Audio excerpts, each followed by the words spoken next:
그럼 이제 이번 주 1과를 한번 보시도록 하겠습니다. 1과의 이제 첫 번째 우리 제목은, 이번 주 제목은 목자의 시련이라고 하는 것입니다. 혹시 그 화면을 조금 넓혀줄 수 있으신가요? 이번 주에 이제 그 과정 공부는 시편 23편을 이제 본문으로 하고 있습니다. 제가 이제 이 공부를 하면서 두 가지 관점에서 제가 한번 공부를 해봤어요. 첫 번째는 시편 23편과 십계명과의 관계입니다. 그리고 두 번째는 시편 23편과 성소와의 관계예요. 그러니까 이걸 이제 시편 23편과 십계명은 이제 제가 오늘 얘기를 하지 않고, 제가 오늘 이제 같이 공부하실 것은 시편 23편과 성소에 이제 관련돼서 이제 한번 공부를 같이 해보시도록 하겠습니다. 자, 시편 23편 이제 1절부터 6절까지 쫙 있어요. 시편 23편은 많은 그리스도인들께서 참 사랑하고 이제 많이 외우시는 성경이기 때문에 이제 그냥 외우시라고 해도 지금 머릿속에 이렇게 탁 떠오르시죠? 그래서 1절부터 6절까지는 말씀이십니다. 이제 요거를 가지고, 본문을 가지고 이번 주에 이제 과정 공부를 하겠는데요.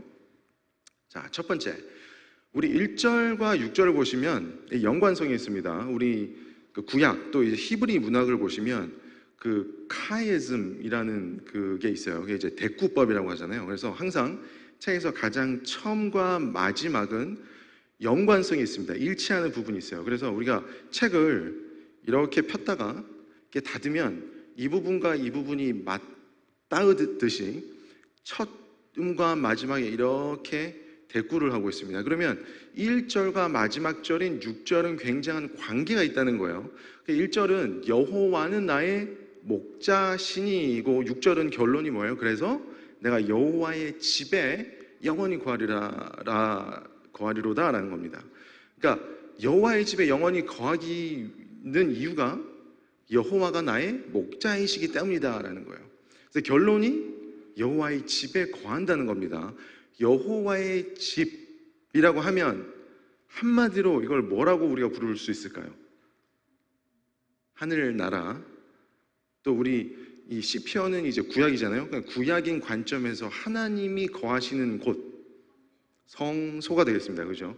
그래서 우리 다윗 시편 77편 13절에 가서 보시면 이런 말이 있잖아요. 주의 도는 거룩하시오며, 이런 말이 있잖아요. 이게 정확하게 본문을 뜻을 이제 풀어보면 영어 성경으로는 Your way, O God, is in the sanctuary라고 되어 있어요. 그러니까 주의 도, 주의 길은 성소 안에 있습니다 라고 되어 있어요. 그러니까 우리가 3절, 시편 23절 3절에 가서도 의의 길로 우리를 인도하신다 그랬잖아요. 그 길은 바로 성소 안으로 가는 길이라는 거예요. 그래서 시편 23편은 성소 안의 얘기를 하고 있다는 겁니다. 그래서 한번 볼게요. 자, 2절로 가보십니다. 2절에 가서 보시면 그가 나를 푸른 초장에 누이시며 쉴만한 물가로 인도하시는도다 그랬어요. 여기서 그가 누구예요? 그가 누구예요? 목자죠, 목자. 목자예요, 일단.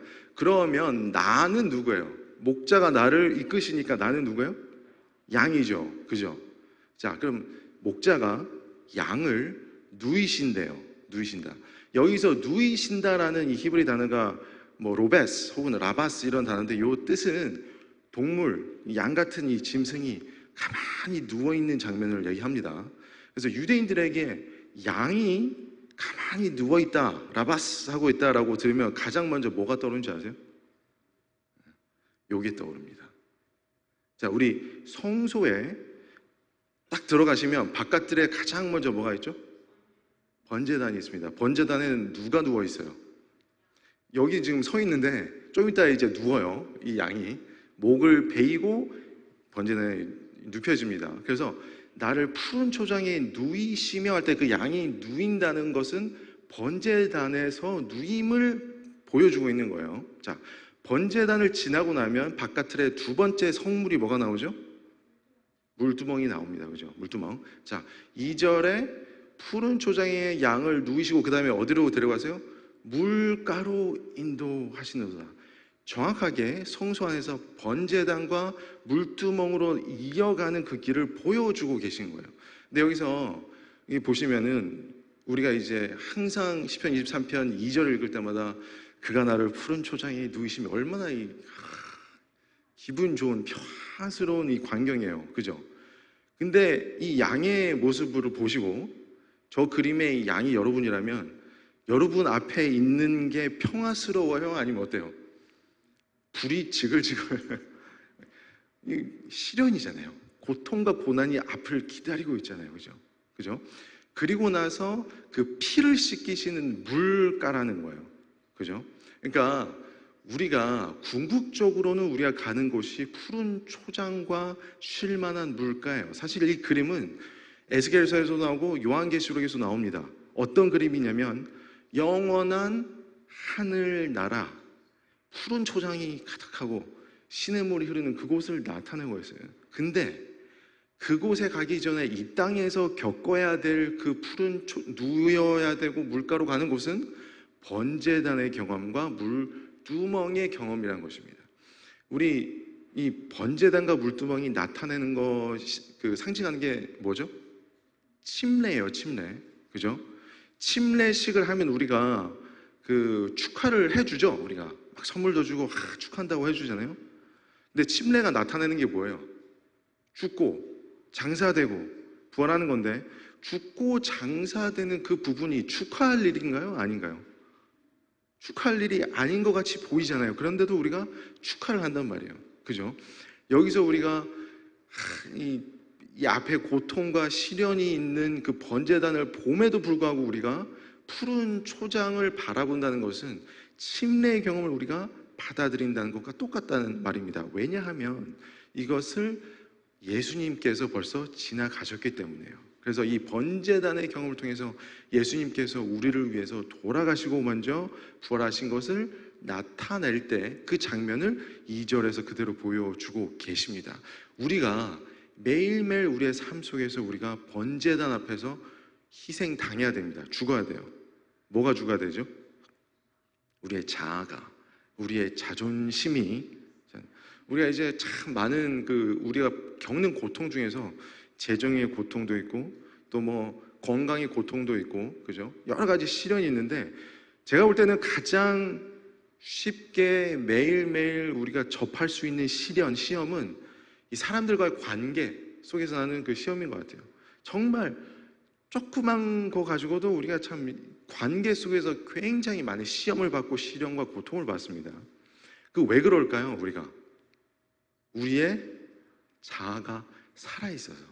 그러니까 우리 자아가 이 번제단 앞에서 죽는다면, 우리가 다 내려놓으면 이 관계 속에서 우리의 이 자존심 때문에 관계가 흐트러질 필요가 전혀 없어요. 그죠?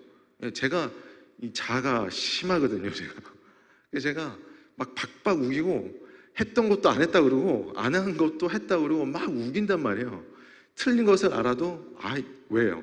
내 자아가 펄펄 살았기 때문에. 내 자아를 쭉 눌러서 죽인다면 내가 틀린 거 틀린 거고 내가 안 틀렸는데 틀렸다고 해도 그냥 오케이. 예수님께서 십자가 달려 돌아가셨을 때 하나님의 모습으로 돌아가신 게 절대 아니에요. 사람들의 모습을 봤을 때는 사단의 모습으로 돌아가셨어요. 불뱀, 예수님이 불뱀의 모습이잖아요. 억울한 모습을 뒤집어 쓰고 돌아가신 모습을 나타내요. 그때 자신의 모습을 나는 사단이 아니야 라고 그 억울한 모습을 절대 드러내지 않으셨거든요. 그것을 우리가 그대로 따라가는 것이 우리가 매일매일 삶 속에서 자아가 죽는 것을 나타내고 있습니다. 그래서 우리가 제일 처음 우리를 푸른 초장에 누이시고 쉴 만한 물가로 인도하신다는 것은 우리의 매일매일 삶 속에서 자아가 죽는 것을 의미하고 있습니다. 자, 그러면 이 그림이 이제 잘 보이진 않아요. 제가 이제 그냥 읽겠습니다. 근데 우리 다 아시잖아요. 시편 23편 아시니까. 자, 우리 이제 번제단 그리고 물두멍 바깥 뜰에 이제 그 두 성물을 지났어요. 그러면 그 다음에 나오는 건물 이름이 뭐죠? 성소입니다. 성소. 바깥 뜰 그다음에 뭐예요? 커튼을 휘장을 딱 열고 딱 들어가면 뭐가 보인다고요? 성소예요. 그럼 성소 딱 들어가셨어요. 성소 들어가셔서 가장 바로 앞에 정면에 보이는 성물이 하나 있습니다. 뭐죠? 금 분향단이에요. 오른쪽으로 딱 트시면 오른쪽에 있는 성분이 뭐죠? 떡상입니다. 그 맞은편, 그러니까 왼쪽에 여기 뭐예요? 금초대예요. 그러니까 세 가지 성물이 있어요. 그죠? 자, 3절, 23편 3절에 가서 보시면 이제 2절에서 바깥틀의 경험을 지나고 3절로 들어가신 거예요. 이제 3절에 가시면 내 영혼을 소생시키시고 라고 하십니다. 내 영혼을 어떻게 해요? 소생시키시고. 아니, 내 영혼을 왜 소생시켜야 되죠?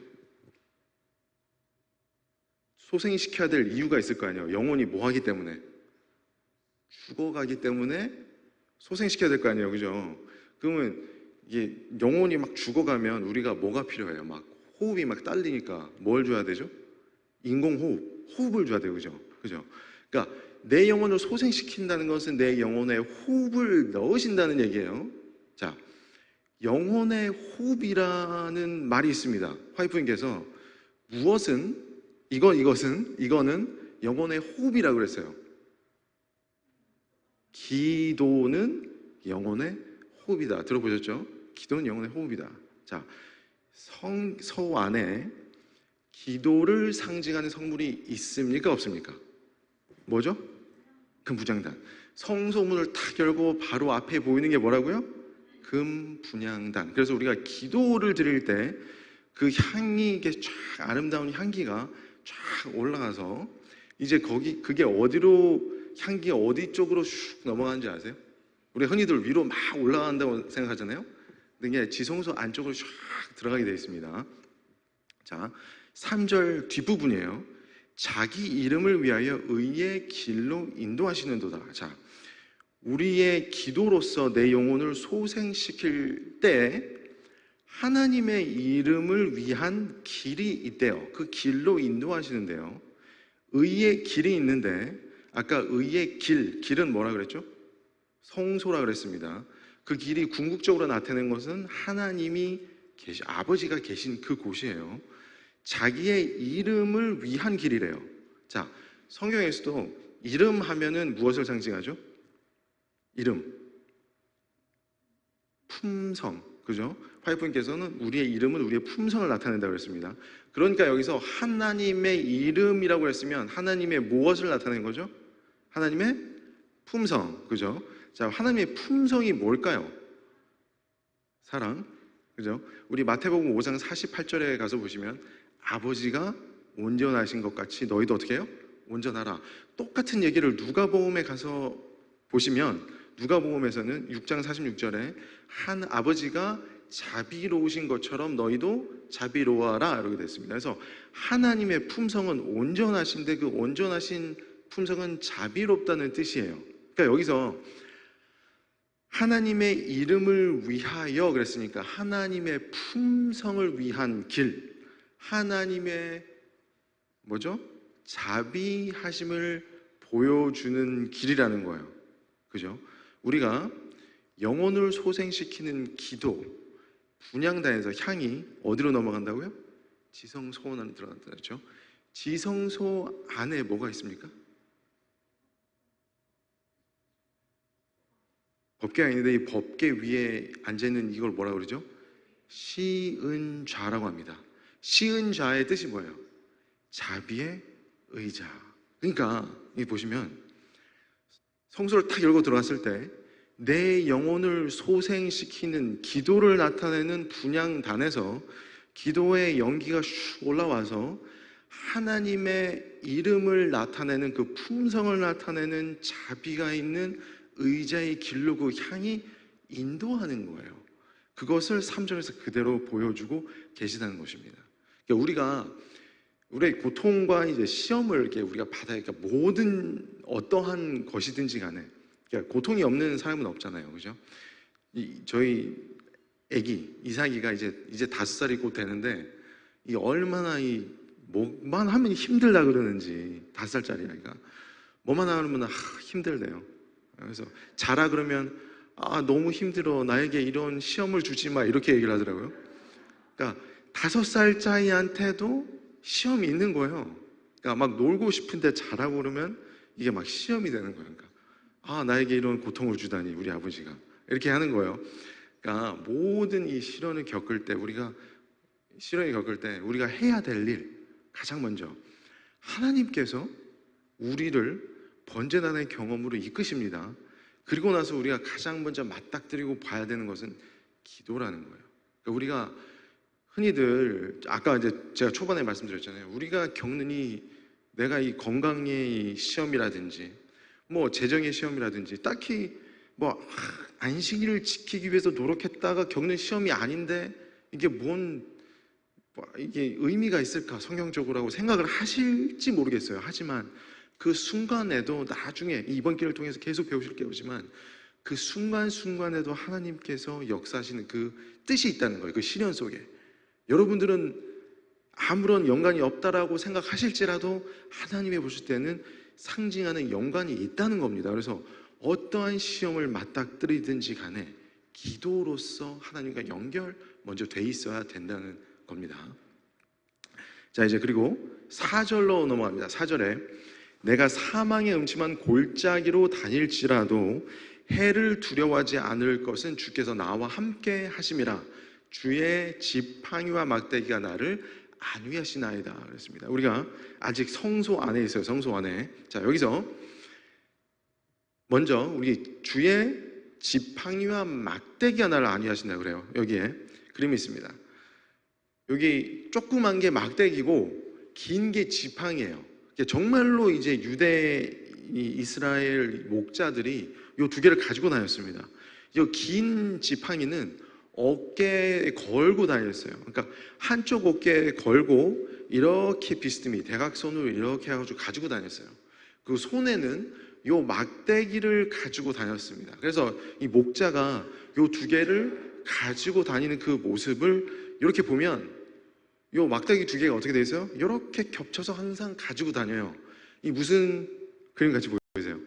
십자가. 나무로 만든 지팡이와 막대기가 나타내는 것은 바로 십자가라는 것입니다. 십자가. 그러니까 우리가 사망의 음침한 골짜기, 우리 삶 속에서 이거 진짜 죽을 것 같은 시험이 다가올 때, 혹은 죽고 싶다라는 마음이 들 정도로 힘들 때마다 무엇을 바라보시면 된다는 거예요? 십자가. 근데 이게 정말 무슨 딴 나라 얘기 같잖아요, 사실. 아니 내가 이 성경적인 뭐 때문에 고통받는 게 아니라 정말 당장 가스비가 없는데 내가 십자가를 봐서 뭐 하나라고 생각을 하실 수도 있어요. 근데 이제 저의 개인적인 경험상 제가 이제 막 힘들고 시련이 올 때 지금은 제가 뭘 하냐면 성경 공부를 합니다. 그러면요, 성경 공부를 하면 정말 막 힘들었던 이런 것들이 정말 사라져요. 그런 것들을 느껴질 때 정말로 생각해 보시면 엠마오로 가는 그 두 제자가 있었잖아요.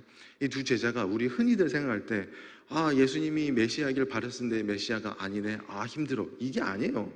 그 당시에 이 예수님을 따랐던 사람들은 그들의 모든 것을 버리고 따랐어요. 그러니까 자기가 가지고 있던 전 재산도 팔고 사람들이 손가락질하는 것도 다 감내하고 가족들과 또 친구들과 연도 다 끊고 따랐던 사람들이에요. 그러니까 이제 모든 것을 다 잃어버린 사람들 앞에 예수님이 나타나서 그런 필요를 채워주는 게 아니라 가장 먼저 뭘 하셨다는 거예요?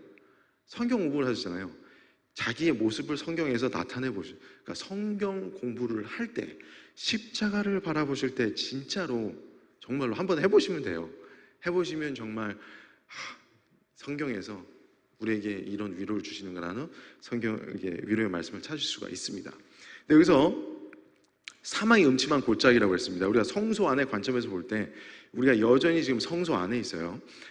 사망의 음침한 골짜기, 우리 하나님의 백성이 아주 긴 시간 동안 사망의 음침한 골짜기로 지나간 적이 있습니다.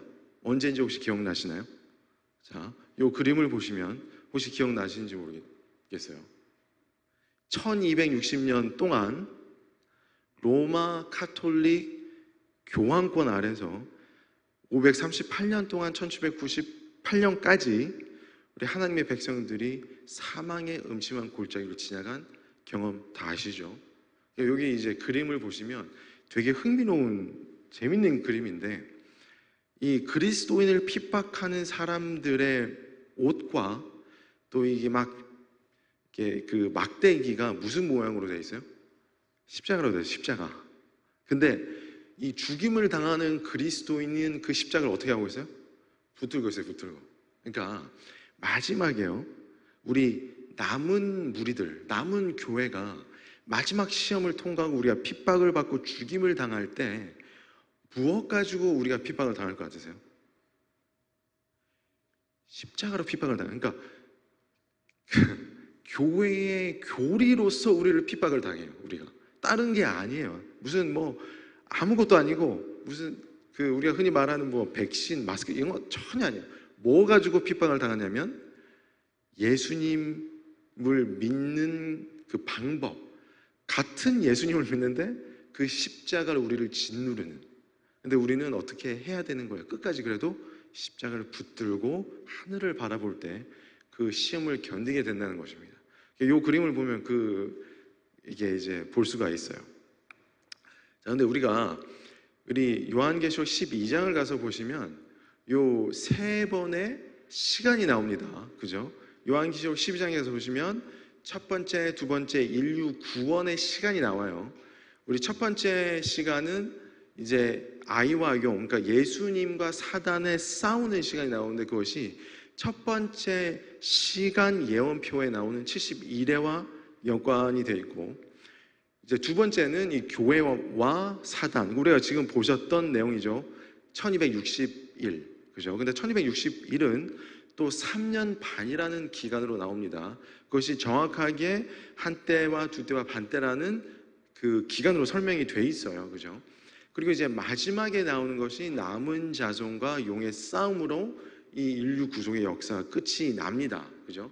여기 세 번의 시간표가 우리 인류와의 구원의 시간표예요. 자, 여기서 보시면 1261이라고 하는 3년 반이라고 하는 것이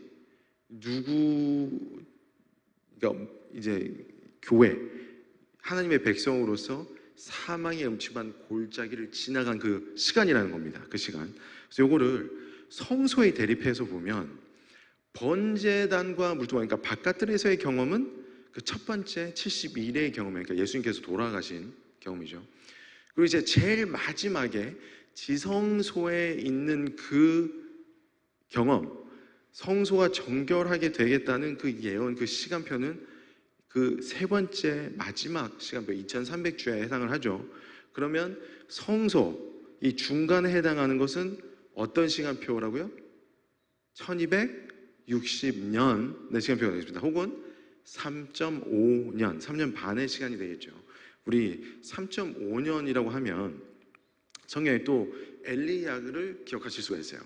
엘리야가 아합 왕과 이세벨의 핍박을 통해서 3년 반 동안 그리시네가에서 있는데 하나님께서 무엇을 주세요? 까마귀를 통해서 떡을 주십니다. 먹을 것, 떡. 자, 이 3년 반이라는 기간이 어디에 해당한다고요? 다시 성소에 해당한다고 그랬습니다.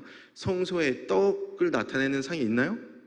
있죠. 그리고 그리시네 물가에서 물을 마셨어요. 물은 성령을 얘기하고 있습니다. 성소에서 성령을 나타내는 성물이 있습니까? 금초대에 들어가는 감람나무 기름, 그것이 바로 성령을 나타내고 있죠. 이렇게 이 두 가지를 통해서 엘리야가 계속 어떻게 해요? 하나님과 교통하는 것을 나타내고 있습니다. 교통하심이 나타내는 바로 기도죠. 기도가 나타내는 것이 우리가 3절에서 봤던 분향단이 되겠습니다. 그래서 우리가 4절에서 나오는 사망의 음침한 골짜기라는 것은 이 성소 안을 지나가는 그 경험을 나타내고 있어요. 그래서 우리가 이 세상을 지나갈 때 이 3.5년이라고 하는 이 사망의 음침한 골짜기를 지나갈 때에 무엇을 우리가 매달려야 된다고요? 주의 무엇? 지팡이와 막대기. 그게 뭐라고요? 다시 한번? 십자가요. 그래서 이 중간에 성소라는 것은 우리가 이 땅에서의 삶을 나타내고 있습니다. 그래서 우리 땅이 고난의 연속일 때 우리가 오로지 해야 될 것은 뭐라는 거예요? 십자가를 계속 가지고 붙들고 계셔야 된다는 것입니다. 자, 그럼 이제 5절로 가십니다. 우리가 아직 성소예요. 아직 성소. 주께서 내 원수의 목전에서 내게 상을 차려주시고 기름을 내 머리에 부으셨으니 내 잔이 넘치나이다 라고 되어 있습니다. 자, 아직 성소입니다. 성소에 세 가지 성물이 있어요. 우리가 지금까지 하나의 성물을 보았습니다. 분향단이었어요. 그럼 이제 남은 게 뭐죠? 떡상과 금촛대입니다. 그죠? 자, 5절에 주께서 원수의 목전에서 내게 무엇을 차려주신대요? 상을 차려주신대요. 그래서 내 잔이 어때요? 넘쳐요. 자, 성소 안에서 남아있는 두 가지 성물 중에서 상이 있나요? 먹을 것이 차려진 상과 잔이 있는 성물이 있습니다. 어딜까요? 떡상. 그래서 성물 중에서 오른쪽, 그러니까 북쪽이에요. 북쪽을 가서 딱 보시면 정말 우리가 먹을 수 있는 떡상과 잔이 거기에 있습니다. 원수의 목전에서 내게 상을 베풀어 주시고 내 잔이 넘친다 하는 게 어디에 나타나 있어요? 북쪽에 나타나 있다는 거예요. 자, 그리고 기름을 내 머리에 부으셨다 그랬어요. 기름을 나타내는 성물도 있습니다. 뭘까요? 자, 여기 보시면 7금 촛대가 있는데 7금 촛대 이 제사장이 저기에 뭐를 붓고 있어요. 뭐를 붓는지 아세요 혹시? 예, 감람나무 기름입니다. 그래서 감람나무 기름을 이렇게 부어서 이렇게 넣고 있어요. 이 감람나무 기름이 무엇을 의미하는 거냐면 감람나무가 누구를 의미해요? 예수님. 감람나무 기름은 누구예요? 뭐예요 그러면? 예수님이 흘리신 땀, 피와 땀이라는 거예요. 그래서 이 감람나무 기름을 어떻게 추출하냐면 나무를 이렇게 베죠. 그 감람나무 기름을 짜는 기계 틀이 있어요. 그 틀에 넣어서 쫙 짭니다. 그러니까 아주 압축을 시켜버려요. 그러면 이제 기름이 쭉 나올 거 아니에요? 기름을 나오고 나서 이제 다 짜진 나무를 탁 들어오면 나무가 납작해서 너덜너덜해져 있습니다. 예수님께서 채찍질에 맞고 너덜너덜해지면서 그 피와 땀, 그것이 감람나무 기름을 나타내고 있어요. 그래서 이 감람나무 그 기름 짜는 틀에 넣는다 그랬잖아요. 그 틀 이름이 뭔지 아세요 혹시? 정말로 히브리 말로 겟세마네. 신기하죠? 예수님께서 겟세마네 언덕에서 쫙 짜지신 거예요. 그때 겟세마네 언덕에서 기도를 하시면서 뭐가 흘렀다 그랬죠? 피와 땀이. 그것이 바로 감람나무 기름을 나타낸 거예요. 그 기름으로 인해서 촛대가 이렇게 활활 계속 타오르는 것을 나타내고 있어요. 그러니까 여기서 보시면 우리가 이제 뭘 보실 수 있냐면 예수님께 우리가 원수의 목전에 있는데 성소 아니에요. 성소 안에 하나님께서 우리를 떡상과 떡상의 잔이 있죠. 먹는 것과 잔을 통해서 우리를 베풀어 주시고 기름으로 왼쪽에 금촛대를 통해서 우리를 이렇게 안수해 주신다라고 하고 있는 것입니다. 근데 여기서 원수의 목전이라고 되어 있잖아요. 원수의 목전. 이 원수가 누굴까요? 누가 우리의 원수죠? 누구요? 사단. 우리의 주적 사단이죠. 원수잖아요. 근데 여기서 원수의 목전이라고 했으니까 다른 한마디로 원수의 뭐야? 사단의 면전에서 이 말이죠. 사단의 면전에서. 우리 마지막 때 남은 무리를 이제 시험에 이제 빠뜨리고 이제 공격할 때 사단의 이 정체가 들어가는데 그거를 다니엘서 11장에서 무엇이라고 부른지 아세요? 북방왕. 들어보셨죠? 북방왕. 그러니까 북방왕은 누구라는 거예요? 마지막 때 사단이라는 거예요. 사단. 그래서 남은 무리 하나님의 백성들을 핍박하는 북방왕이라는 거예요. 자, 북방왕의 면전이라고 그랬어요. 북방왕의 면전에다 대고 상을 베푸신다고 그랬습니다. 이 상이 동서남북 중에 어디 있을까요? 북쪽에 있습니다. 북쪽에 있어요. 이사야 14장에 가서 보시면 사단이 뭐라고 그래요? 내가 북극 제일 끝에 앉겠다 내가 북방의 왕이 되겠다 그러잖아요. 왜 그러냐면 성소 북쪽에 뭐가 있으니까? 떡상이 있으니까요. 우리 성소에요, 하나님의 보좌가 두 군데가 있습니다. 우리는 흔히 지성소를 얘기하고 있죠. 하나가 더 있어요. 바로 성소. 지금 보시는 떡상, 이 상이 하나님의 보좌예요. 보좌의, 왕의 보좌, 그 상으로 되어 있습니다. 그래서 면류관 되어 있고. 그래서 이 말은 뭐냐면 우리가 마지막 때 원수가, 사단이 우리를 마지막으로 공격할 때 어디에서요? 북쪽에서 공격한다는 거예요. 북쪽이 나타나는 산이 있습니다. 시온산. 14만 4천이 있을 곳이 어디예요? 시온산. 북쪽에 있는 산이라는 거예요.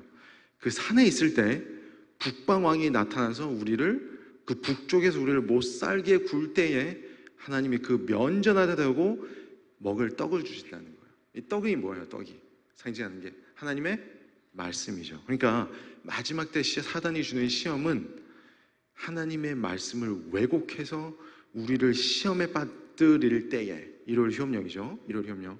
그때 하나님의 참 말씀을 우리에게 주신다는 것을 우리가 나타내고 있습니다. 근데 이것을 우리 사망의 음침한 골짜기인 지금 이 세상을 지나갈 때에 우리가 지금부터 이 떡을 먹는 연습을 하셔야 돼요.